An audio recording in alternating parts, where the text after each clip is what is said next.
मैं आपसे निवेदन कर रहा हूं, बड़े बड़े वृक्षारोपण किए हैं तुमने, बहुत बड़ी बड़ी पेड़ पौधे लगाए हैं, नदियों को पवित्र किया है। मैं पुलक सागर कहता हूं, एक पौधा मेरा भी लेकर के यहां से जाओ। हिंदू के घर के आंगन में तुलसी का पौधा होता है, तुलसी का विरवा होता है, गंगा जल उसे समर्पित किया जाता है। और जिस आंगन में तुलसी का पौधा होता है ना, कहते उस आंगन में परमात्मा का वास हुआ करता है। ध्यान रखिए, उस घर में साइंटिफिक रीजन देखो तो बीमारियां नहीं आया करती हैं। तुलसी जीवन के स्वास्थ्य वर्धक हुआ करती है। पहले हर घर के आंगन में तुलसी का पौधा होता था, लेकिन उसमें भी थोड़ी सी गड़बड़ होती थी कि हिंदू तो तुलसी का पौधा लगा लेता था, जैन नहीं लगाता था, जैन नहीं लगाता था, ईसाई नहीं लगाता था, मुसलमान नहीं लगाता था। मैंने कहा पौधों में भी बट गया, बाहरी इंसान, बाहरी आदमी। तुमने रंग में धर्म को बांट दिया, हरा मुसलमान का तो भगवा हिंदू का, रंग भी बट गए इस दुनिया में। नस्ल बटी तो बटी, रंग भी बदल गए। विचार करिए, सोचना है आपको, विचार करना है। लाल रंग हमारा और हरा रंग तुम्हारा, पागल हो क्या? ये ना तुम्हारे हैं ये ना हमारे हैं, ये तो परमात्मा की दी हुई चीज हुआ करते हैं। ध्यान रखना, प्रकृति में हमें मिला है। बोले हरा रंग और लाल रंग, हरा रंग और लाल रंग। विचार तो फिर हरी सब्जियां हिंदू नहीं खाएगा क्या? वो तो हरी हुआ करती, वो तो मुसलमानों की हो गई। ध्यान रखना, फिर हरी सब्जियां तुम मत खाओ, फिर तो तुम्हारे हरे रंग वाला कोई भी चीज नहीं होना चाहिए। फिर तो खाओ बेटा, आलू खाओ, आराम से रहो, वो ये हरा नहीं है, उसमें ही अपनी जिंदगी गुजार दीजिए। हरी सब्जी मुसलमान की, लाल तुम्हारी हो गई। मैं कहता हूं यदि ऐसी स्थिति आ जाए ना, जब सब्जियां भी बटने लगे, तो मैं कहता हूं तरबूज खा लेना, ऊपर हरा होता है भीतर लाल हुआ करता है। ध्यान रखना, वो हिंदू मुस्लिम एकता हो जाती है, तरबूज में सब एक हो जाते हैं। मान्यवर, विचार करो, एक बनो, प्रेम प्रवाहित करो जीवन। कोई सबसे बड़ी साधना है तो प्रेम की साधना है। संत बन गए और भगवान से प्रेम ना हुआ तो संत बनने को संतत्व थोड़ी कहा जाता है। ध्यान रखना, ईश्वर से प्रेम हो।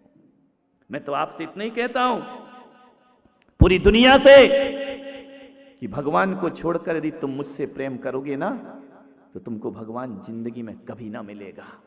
और भगवान को पकड़ के मुझसे प्रेम करोगे, मैं पुलक सागर भगवान तक ले जाने की ताकत पैदा कर सकता हूं आपके अंदर। ईश्वर को छोड़ के गुरु से प्रेम नहीं। ईश्वर के लिए ही तो गुरु पकड़ा है ना, ईश्वर के लिए तो सब कुछ पकड़ा है। तुम मेरी कितनी आरती उतारते हो इससे मुझे खुशी नहीं होती है, तुम मेरे भगवान की कितनी आरती उतारते हो मेरा दिल गदगद हो जाता है, नयन भर जाया करता है। मेरे ईश्वर के लिए जियो, ईश्वरीय प्रेम अपने जीवन में अर्जित करो। हम मरण धर्मा शरीर देह धारण किए, हम कहां परमात्मा की बराबरी कर सकते हैं? ध्यान रखना, मान्यवर, प्रेम जगाओ। मैंने सोचा कि ये तो पेड़ पौधों में भी जातिवाद आ गया, तुलसी का पौधा लगा तो वो हिंदू का घर हो गया। मैंने सोचा आप एक काम करो, एक नए पौधे का आविष्कार करो जिसको हर धर्म के लोग लगा सकें, और वह पौधा कोई है तो प्रेम का पौधा मैं आपको दे रहा हूं। हर घर में प्रेम का पौधा लगाइए, और जिस जिस घर में प्रेम का पौधा लगेगा, हर घर के आंगन में एक प्रेम का पौधा होना चाहिए। उस प्रेम के पौधे को जिंदा रखना है। तुलसी को जिंदा रखना है तो गंगा जल चढ़ाया जाता है, और मैं कहता हूं मेरे प्रेम के पौधे को जिंदा रखना है तो गंगा जल तो नहीं, समझदारी का जल चढ़ाओ। प्रेम का पौधा हरा भरा रहेगा आपके जीवन में। समझदारी का जल लेकर के जाओ। ना समझी के झगड़े हैं, ना समझी का ईगो है, ना समझी की अकड़ है। समझदारी का जल चढ़ाओ, प्रेम का पौधा हरा भरा रहेगा। आप सब अपने घर के आंगन में लगा सकते हैं एक प्रेम का पौधा। ध्यान रखिए, मोहब्बत, प्रेम। मुसलमान से कहूंगा कि जब भी बनाओ तो मोहब्बत की मस्जिदें बनाने का प्रयास करो, और हिंदू से कहूंगा जब भी बनाओ प्रेम का मंदिर बनाने का प्रयास करो अपने जीवन में। हर मुसीबत का हल मोहब्बत से हो सकता है। भगवान महावीर ने कहा कि जीवन में हजारों लाखों समस्याएं होंगी, हर समस्या का हल अहिंसा से होता है।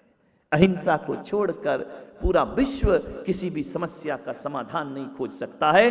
चाहे अमेरिका हथियारों के अंबार लगा ले, चाइना हथियारों के अंबार लगा ले, रूस अंबार लगा ले, ये विश्व विजेता नहीं हो सकते हैं। विश्व विजेता देशों को जीतने वाला नहीं, विश्व विजेता दिलों को जीतने वाला हुआ करता है, जो सबके दिलों पर राज किया करता है। प्रेम एक कड़ी है जो आदमी को आदमी से जोड़ा करती है। ध्यान रखना, आंतरिक संबंधों को जोड़ने वाली कोई कड़ी है तो वह प्रेम है। मान्यवर, क्यों साल में एक बार ईद का इंतजार करते हो? मुसलमानों, साल में एक बार ईद मनाते हो, ज्यादा से ज्यादा हुआ 2 बार मना लेते हो। मैं कहता हूं हिंदुओं से, क्यों दिवाली का इंतजार करते हो साल में एक बार? क्यों होली का इंतजार करते हो साल में एक बार? और मैं जैनियों से कहता हूं, क्यों क्षमावाणी का संवत्सरी का इंतजार करते हो साल में एक बार? मैं पुलक सागर एक सूत्र आपको दे रहा हूं, रोज सुबह उठो, गले मिल जाया करो अपने घरों में। ध्यान रखना, मैं आपसे निवेदन करता हूं, रोज सुबह गले मिलो तो रोज सुबह ईद होगी, दोपहर को मिलो तो होली होगी, और रात को गले मिलो तो दीपावली का त्योहार हमारे जीवन में। रोज दिवाली मनाओ ना, रोज क्षमावाणी मनाओ ना। क्यों चतुर्दशी का इंतजार करते हो? क्यों साल में एक बार क्षमावाणी का इंतजार करते हो? रोज क्रोध करते हो तो रोज क्षमावाणी होना चाहिए, और रोज दिल जलाते हो तो रोज दिवाली के दिए भी जलना चाहिए, और रोज खून बहाते हो तो होली का रंग भी माथे पर लगना चाहिए, और रोज नफरत से एक दूसरे से मुंह फेरते हो तो रोज ईद मनाकर आदमी को गले भी मिल जाना चाहिए। ध्यान रखना है, रोज त्योहार मनाओ, तुम्हारी जिंदगी रोज त्योहार बन सकती है। आपसे निवेदन है, प्रेम से रहना सीखो। ऐ भगवान को भजने वालों, इंसानों में फूट न डालो। इंसानों को जोड़ने का प्रयास करिए। मैं वही प्रयास प्रतिदिन करता हूं। एक ही आपसे निवेदन है, 3 शब्द हमारे पास हैं, एक प्रेम है, एक प्रार्थना है, एक वात्सल्य है। प्रेम शब्द का उपयोग जीसस ने किया। उन्होंने कहा लव इज गॉड, प्रेम ही परमात्मा है। प्रार्थना शब्द का उपयोग महात्मा बुद्ध ने किया। उन्होंने कहा कि प्रार्थना ही परमात्मा है। और वात्सल्य शब्द का उपयोग मेरे भगवान महावीर ने किया कि वात्सल्य ही जीवन का सबसे बड़ा धर्म होता है। कभी मीरा कहती है, एरी में तो प्रेम दीवानी, मेरो दर्द न जाने कोई। तो कभी रहीम कहते हैं कि रहीमन धागा प्रेम का, मत दीजो चटकाए। और जोड़े से फिर ना जुड़े, जुड़े तो गांठ, तोड़े से फिर ना जुड़े, जुड़े तो गांठ पड़ जाए। कबीर कहते हैं, पोथी पढ़ पढ़ जग मरा, पंडित भया न कोई। उठाई आखर प्रेम का, पढ़े सो पंडित होए। सबने प्रेम पर जोर दिया है। वात्सल्य भी प्रेम ही है, प्रार्थना भी प्रेम है, प्रेयर भी प्रेम है, ध्यान भी प्रेम है, पूजा भी प्रेम है। इन तीनों ने जो संदेश दिया, मैंने भगवान महावीर से पूछा कि आपके पूरे जिनागम को मैंने पढ़ा, आपने प्रेम शब्द का उपयोग नहीं किया, किसी भी आगम में प्रेम नहीं लिखा है। ध्यान रखो। मैंने कहा कि भगवान आपने प्रेम शब्द का उपयोग क्यों नहीं किया? जीसस ने तो पूरी बाइबल में लव इज गॉड, प्रेम ही परमात्मा कहा है। महावीर ने कहा कि अभी तू बच्चा है, समझता नहीं है। मैंने कहा क्या हुआ भगवान? बोले एक बात ध्यान रख, जो वो कह रहे हैं वही ये है, और जो मैं कह रहा हूँ वही है। फर्क इतना है कि मैंने प्रेम शब्द को इसलिए नहीं लिया, यदि मैं प्रेम शब्द का प्रयोग करूँगा तो 21वीं सदी का ये भारत वासना को प्रेम समझ लेगा और उसे ही परमात्मा मान करके पूजने लगेगा। लड़के लड़की की वासना के प्रेम को लोग प्रेम कहेंगे। और मैं कहता हूँ, महावीर ने कहा है कि प्रेम भी पूजा है, लेकिन वो कहते हैं मोह सहित प्रेम नहीं, मोह रहित प्रेम जो होता है वह पूजा हो जाता है, वह धर्म बन जाता है। मोह विहीन प्रेम होना चाहिए, प्रेम में मोह नहीं होना चाहिए। एक आदमी ने कहा कि प्रेम और मोह में क्या अंतर है? जब हमारा प्रेम किसी एक व्यक्ति में सिमटता है तो वह वासना बन जाता है, और जब प्रेम सारे जगत में फैलता है तो वह साधना बन जाया करता है। ध्यान रखिए, एक से सिमटोगे तो वासना हो जाएगी और सारे जगत में फैल जाओगे। ध्यान रखना, तुम एक से सिमटते हो, एक परिवार से, एक पत्नी से सिमटते हो, और हम संत ऐसे हैं जो सारी दुनिया में प्रेम का प्रसार किया करते हैं। ध्यान रखना, प्रेम साधना है, वासना नहीं है। मैंने महावीर से पूछा, भगवान वात्सल्य क्या होता है, कैसा होता है वात्सल्य? उन्होंने कहा जैसे गाय और बछड़े होते हैं। मैंने कहा भगवान कुछ तो इज्जत रखो इस आदमी की, इस आदमी को समझाने के लिए जानवर का उदाहरण दिया जा रहा है। मैंने कहा क्या ये जानवर से भी गिरा हुआ आदमी हो गया है?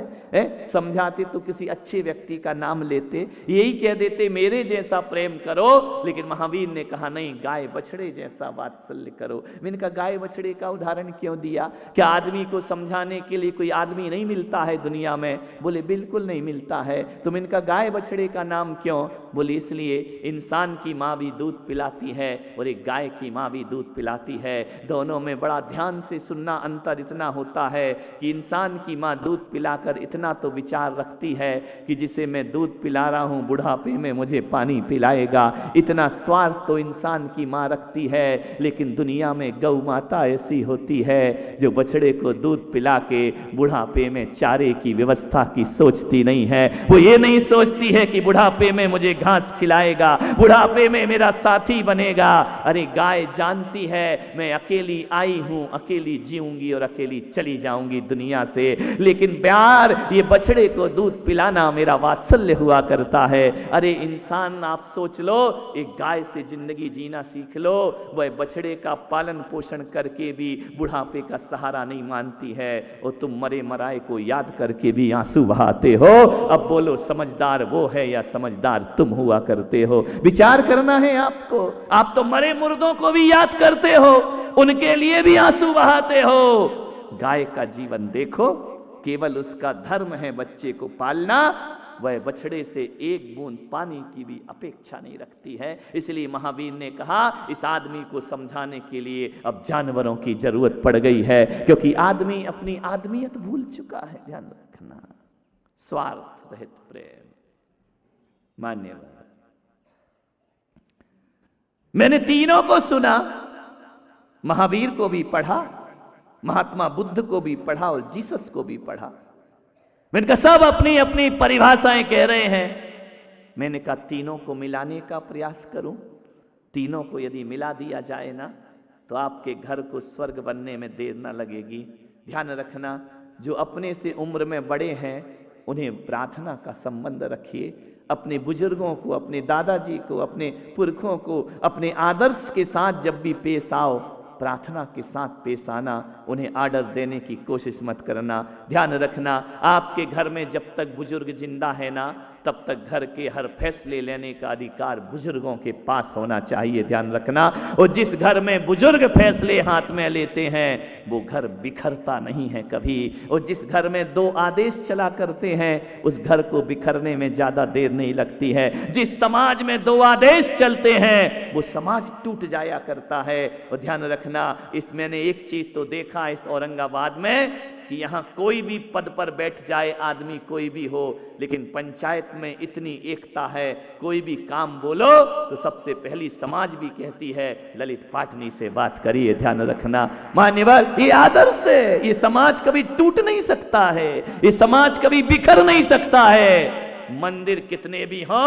पंचायत एक हुआ करती है, ये समाज की एकता का परिचायक हुआ करता है। ये अनुशासन प्रिय समाज है। वरना ऐसे ऐसे मंदिर भी देखे हैं कि ऊपर की वेदी में 13 पंथ चलता है और नीचे 20 पंथ चला करता है। समाज लड़ा करता है, आपस में झगड़ता है।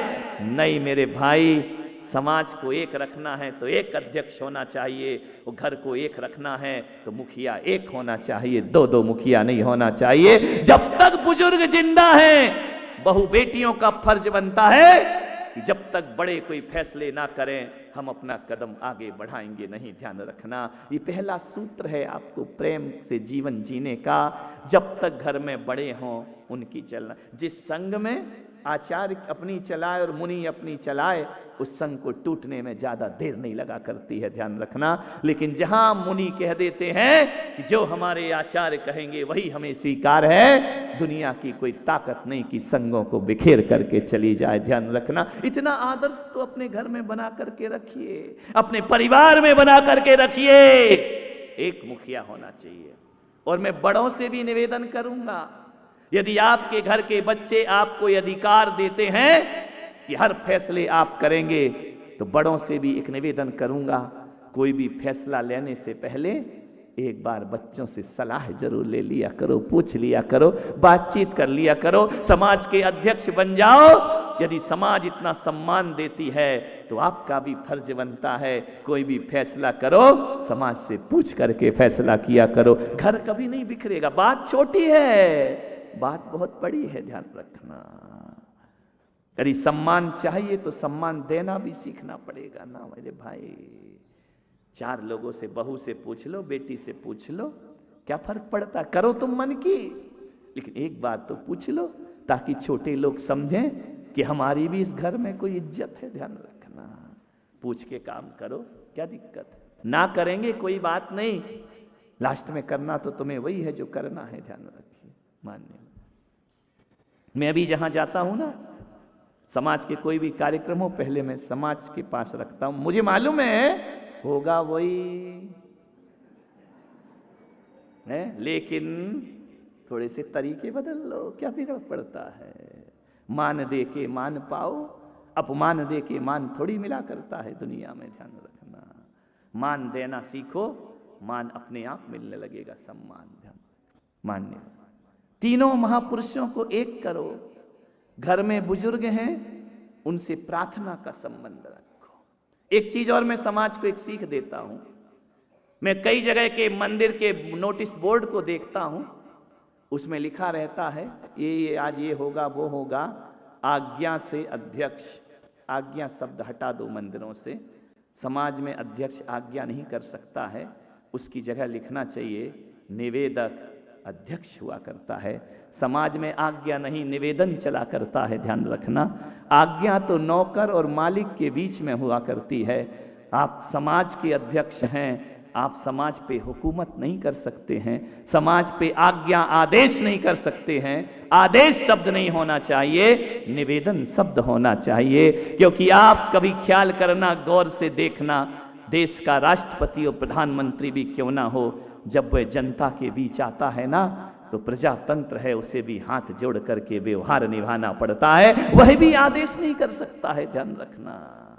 कभी ख्याल किया, कभी भी किसी अखबार में आपने ये नहीं देखा होगा कि श्रीमान लिखा जाए प्रधानमंत्री के आगे, राष्ट्रपति के आगे लिखा जाए श्रीमान, मुख्यमंत्री के आगे श्रीमान। पत्रकारिता की भाषा में कभी नहीं लिखा जाता है। ध्यान रखना।